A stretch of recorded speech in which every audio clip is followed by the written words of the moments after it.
Hey everybody, Christopher Bruce here with King Creative. But today I'm wearing one of my other hats, and that is as the Chief Impact Officer for Mascots for Cure. And I'm very fortunate to have one of the board members, Adam Chain, on with me here today for this COVID conversation.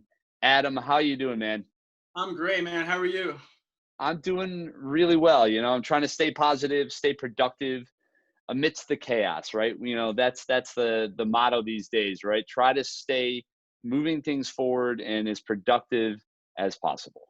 Yeah, it helps a lot to be able to get outside today. It was a beautiful day, so it helps the whole isolation thing, right? No, it's important, right? We got to get outside, but we need to be, of course, conscious of all the social distancing, things that are in place, and those guidelines and restrictions are there for a purpose. And before we get into your story and some of the stuff related to the organization, talk a little bit about what you've been up to. I mean, you've been a pretty busy guy as of late, right? You set up and founded CarMate, and now you're working on a concept called Smart Kitchen. So tell me a little bit about those two things. Yeah, so CarMate, we started, me and my co-founder, one of them is a Hyundai, a guy that's been working with Hyundai for 30 years. We're basically building an application that's essentially like a hub for all things, when it comes to car ownership and car servicing. And instead of releasing that to the general public, what we're doing is we're selling our software to car dealerships, of which they can then give to their customers to help kind of increase customer retention. We started this about 2 years ago and some change. Built the software for about a year and a half. Launched a 6-month beta at Springfield Hyundai over on Baltimore Pike in Springfield, PA. And we were ready to expand to about 42 locations. We were supposed to about 2 to 3 weeks ago, but that whole industry is kind of shut down right now. Some states are allowing car dealerships to still sell cars online, but they're in no position to pay for any software or anything right now. Definitely an interesting time when you're thinking about the car business, and I'm sure for you guys it's made some unfortunate shifts that have forced your hand a little bit, and you guys are definitely having to adjust and figure out the strategy behind how that's going to go. But hopefully when things sort of get back and settle down a little bit, the service you guys provided, which is an awesome service for dealerships and customers, will really kick in, and you'll benefit from some of this time to work some things out. No, I agree. It's going to be, one of the features we have is, the ability for dealerships to communicate with their customers electronically, as soon as possible. So that would have been nice to have now, to talk to all their customers and let them know, hey, we're still open for service. We could sell you a car if you want, but here's a line of communication between you and us during the chaos. Yeah, and we'll get to Smart Kitchen, but before we get too far down that line, I want people to understand why you're a part of Mascots for a Cure, a nonprofit organization that helps kids and families battling childhood cancer and other serious illness. We help by providing them with hope, joy, and love, arming them with the courage and strength they need to take on their fight. And we were doing some great work, and in my role as Chief Impact Officer was really focused on making that impact. But I feel like your story and in your history really made me even feel better to be a part of the organization, because you are a cancer survivor, and as a kid battled, and we're one of those kids that we would look to support today. So tell us a little bit about that and what it was like for you to kind of grow up and go through that. Yeah, so first of all, my unique experience gives me a very, direct perspective on what we're trying to accomplish as a nonprofit organization. So what happened to me, I was 10 years old. I was playing youth football for a team called the Armored Panthers. I grew up in Radnor. We didn't have a youth football organization, so I joined their team. I played quarterback, and one day I decided to run a QB sneak. I got drilled in the leg. And my parents, I don't remember too much, first of all, about this whole time because of everything that happened. But my parents noticed that my pain wasn't going away. I'd always complain about pain, the day after, a couple days after, just because I just played a football game. Right. But this was like more than a week later. So we got x-rays and all this stuff. And next thing you know, I was diagnosed with something called Ewing sarcoma, which is a very rare bone cancer. Now, if you're a Flyers fan, I'm not sure his exact name, but there was just a Flyers player who had to leave because he got diagnosed with the cancer. He actually got diagnosed with the same exact type of cancer. It's called Ewing sarcoma. So we caught it early. It was still in stage 1. And we got, we put everything in motion as soon as possible. I got my chemo immediately from CHOP in Philadelphia. I got the removal surgery done at Sloan Kettering in Manhattan. And then I got all the reconstructive work done at the Hospital for Special Surgery, which is also in Manhattan. Yeah. Nice. And you've obviously, gone on and really an accomplished entrepreneur, and that's one of the big success stories that I'm sure all of those nurses and doctors would feel really good about, knowing that they were able to help you get to this point. And one of the things I wanted to talk about a little bit today was in relation to COVID-19, what your thoughts are about these kids that are going through treatments like you were back then, and how this might impact them. Well, one of the things we got used to as someone who had cancer and was stuck in the hospital all the time was, being isolated as much as possible. That took a toll on everybody. When you're getting certain medicines and you're really on edge about everything, 1 and 2 family members would visit you at a time. One would stay with you and sleep with you and stuff like that. So I think it's kind of making that whole situation relative to everybody else right now, because they understand what it's like to be isolated in one room for months, if not a year plus at a time. So I think people are kind of understanding what it's like to live through that. Obviously in different circumstances, I can go outside and I could, pet my dog and go where I want to go throughout the house. But, the similar situations there now for everybody else. Yeah, that's interesting, right? So you think about all of us now are feeling a similar sensation of this isolation and this, like, having to lock down and limit our interaction with others. And that's something that was really just a normal everyday thing for you, and is normal for kids and families that are going through cancer. Yeah, I think it comes down to following a certain set of rules, instilling you upon somebody that you're supposed to be following, right, and listening to. So yeah, I agree for sure. And these rules are in place for a reason, right? I mean, they're not just made up, and they're not trying to manipulate us as a society. But one of the things that's been really controversial has been masks, right? I think people find them uncomfortable. So because they're inconvenient and people don't necessarily enjoy having to wear them, they feel like maybe they shouldn't have to wear them. Why, especially in the case of cancer patients, not just kids, but in general, why is it so important that we help them by wearing masks as we're out in public and interacting and going about our day? Well, I think that's because to get to a solution of all this, I think we really need to have a big collective effort. Everybody has to partake in it in order to make everybody better again. I also think that people are getting upset and they're on edge because of people losing their jobs and people not being able to pay their mortgages and stuff like that. So I understand where some of that stuff can come from. I don't agree with it, but Right. it's a very, very unique time we're living through right now. It's unfortunate, but I think it's going to tell us a lot about, people in general. So yeah, it's pretty much that, I think. Yeah, well, in terms of the health and the reason, like, so these kids are susceptible, right? They're extremely vulnerable in their state with the treatments and the things that they're going through. And, when somebody doesn't wear a mask, especially around them or in spite of them, that sends a signal, right? It sends a message that you don't care. And I know that for the most part, people aren't necessarily looking at it that way, because they're really just thinking about themselves and why they don't like to wear it. Maybe it's a little harder to breathe. Maybe it itches their face.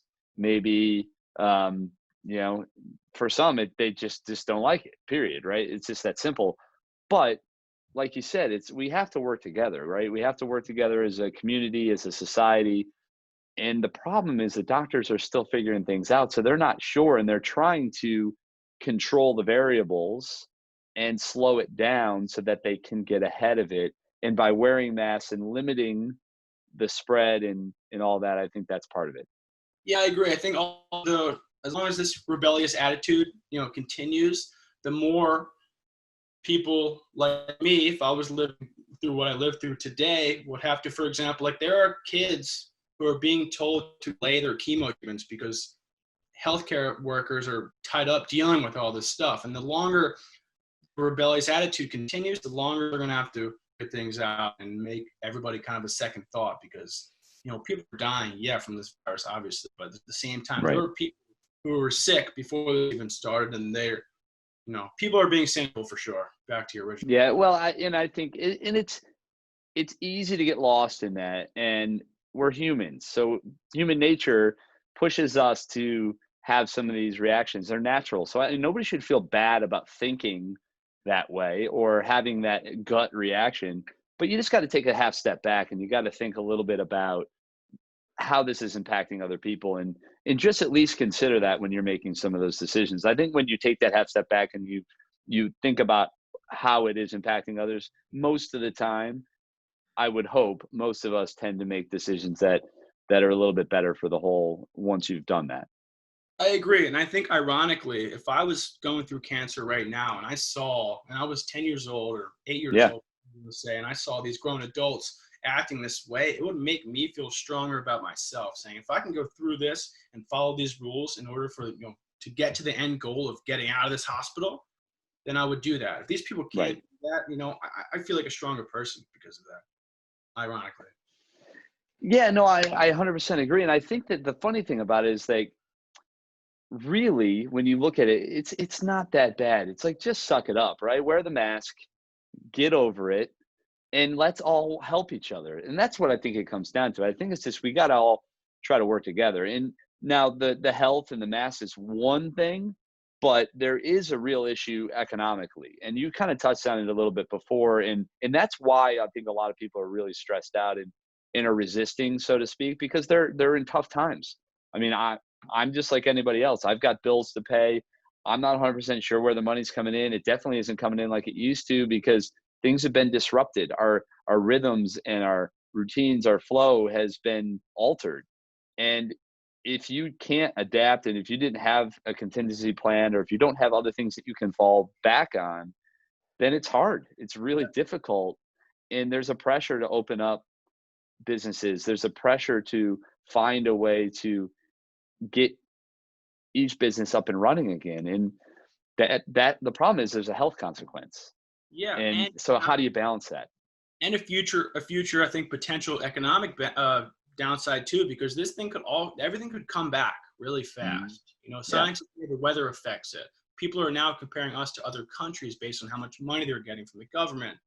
I think it's still pretty chaotic right now. I think a lot of Yeah. people like myself have kind of turned off the news. For the first probably 30 days, I was just zoned in on the news, and I think I stopped.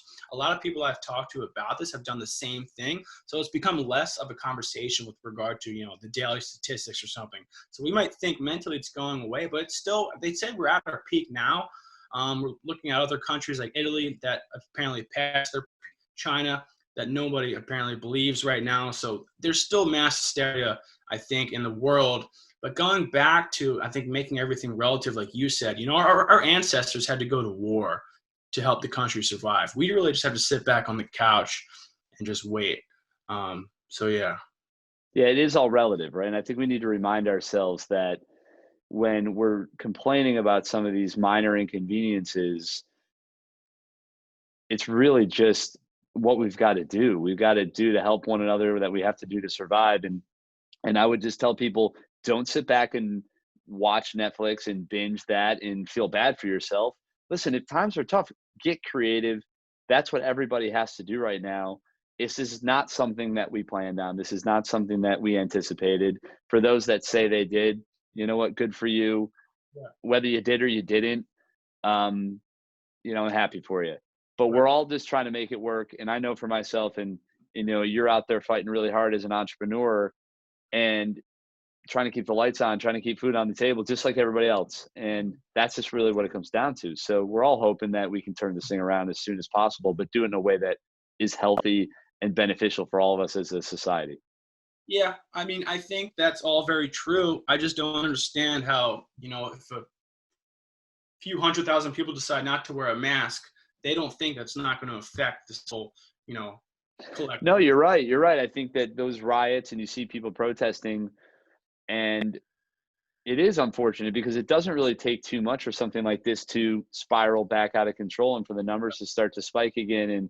And unfortunately, it's going to make those lockdowns and those business strains worse. It's not going to make them better. And that's the hard part. And they're thinking short term versus long term.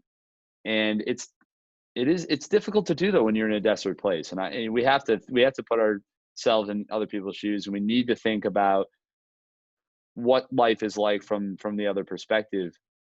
I don't know. All I can say to people is just try to do better. Try to find another way that doesn't negatively impact someone else, and Yeah, from a health perspective or otherwise. I think during these times when you have bills to pay and you have to put food on the table, I think it's natural and easy to become cynical. But you have to just keep reminding yourself that, you know, if we do this all together, we're gonna get through this faster than if we're not dealing with your actions and stuff like that. Yeah, no, I 100% agree. And, we're running out a little bit of a time thing for this particular conversation, but I want you to maybe leave people with some thoughts on what you think the new normal might be. Because as this does cycle down and maybe settle in a little bit, what do you think things are going to look like a month down the road, 2 months, whatever that is going to be? I mean, normal's a weird word, right? But what do you think things are going to be like when that happens? Yeah, well, I think there are two parts to it. One being a lot of businesses and companies out there are installing different types of services that are making it easier for them to kind of continue doing what they do. For example, my girlfriend recently had a doctor's meeting over the video conference, over Zoom, I think it was. And that was great because nothing was, they didn't have to look down her throat. They basically just had to listen to her talk about her symptoms. So I think that's going to be more common among different businesses, not just doctor's offices. But if you're able to accomplish something without having to leave your home, I think that's great. I don't know. That's a great question. I think that, me personally, before all this started, the only reason, but one of the biggest reasons I would like to set up in-person meetings was because I didn't like talking on the phone. But now everybody's getting accustomed to this video stuff. So we're going to be doing a lot of stuff from home. I think even being more productive. For example, for me, I drive 30 minutes to a 1-hour meeting and 30 minutes home. If I could save that time, do it from my computer, and be more productive with the time that I wasted in the car, I think that's how things are going to change too. I don't know. We'll see. Yeah, no, I mean, there is nothing like being in person, but the video conferencing and the video chat software has come a long way. It's only going to improve through this process, and it is better than just being on the phone. Yeah. There's Right now I feel like we are connecting, yeah. right? Even Body though, language and see your face, and I see your room. That's stuff to talk about, yeah, I mean, I could sit there and, you got a salt rock over there and a couple other things. So that's great stuff. You got to stay healthy. Yes. Exactly. So, Adam, hang in there, man. Good luck with everything you're working on. How can people find out more about CarMate and Smart Kitchen? What can they do to look you up? Yeah, so we're still in financing right now for Smart Kitchen, so nothing's available for that online. To see CarMate, you go to getcarmate.com. Dealerships, if you're interested, if you're watching this, check us out. Let me know if you have any questions. We are hiring still for some software engineering positions, so that'd be great too. But right now, we're still kind of in the waiting game. I hope this thing gets through fast. Nice. Well, awesome. Thanks, man. We'll definitely be talking on the Mascots for a Cure side for sure, and how we're trying to adjust and continue to connect with these kids and families. But I want to thank you and everyone for listening. I hope you're staying safe out there. And as always, stay awesome, stay positive, stay productive, stay healthy, and stay connected. I will see y'all soon on another COVID conversation.